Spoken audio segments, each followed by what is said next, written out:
আসসালামু আলাইকুম। আমি এখন দাঁড়িয়ে রয়েছি হচ্ছে একটা এমন এক আজব ফসলি ক্ষেতে, যে ফসলি ক্ষেতে একটা রোপণে মোটামুটি দুই ধরনের ফসল হারভেস্ট করা যায় এবং বাজারে বিক্রি করা যায়।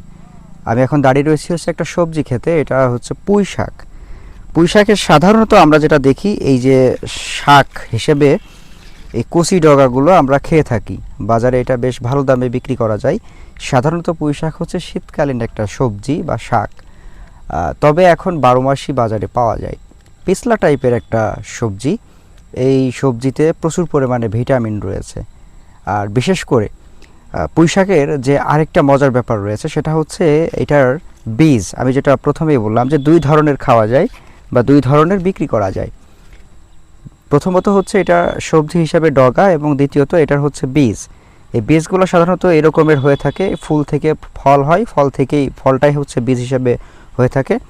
আর ছেলেবেলায় আমরা যেটা করতাম যে এই পাকা যে বীজটা, পুঁই শাকের যে পাকা বীজ, এটা ধরে হাত দিয়ে ধরে চাপ দিলে এরকমের রঙিন কালার হতো, আঙুলে একটা লাল লাল কালার হতো। তো আমরা এটা করতাম হচ্ছে আঙুল লাল করার জন্য এটা ব্যবহার করতাম, কখনো মুখে নাকে এরকমের দিতাম।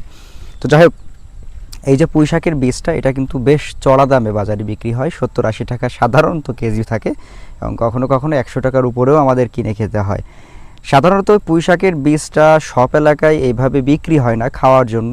দক্ষিণাঞ্চলে, বিশেষ করে হচ্ছে যশোর, ঝিনাইদহ, ফরিদপুর, এই সকল অঞ্চলগুলোতে এই পুঁই শাকের বীজ বেশ ভালো জনপ্রিয়তা রয়েছে এবং এটা বিক্রি হয় বাজারে। তাই আপনারা যারা দেশের বিভিন্ন প্রান্তে পুঁই শাকের চাষ করে থাকেন, তারা চাইলে ট্রাই করে দেখতে পারেন। যে জাতটা হচ্ছে বীজ হিসাবে রাখা যায় এবং বিক্রি করা যায়, সেই জাতটাও করে দেখতে পারেন। এটা বেশ ভালো লাভজনক একটা ফসল।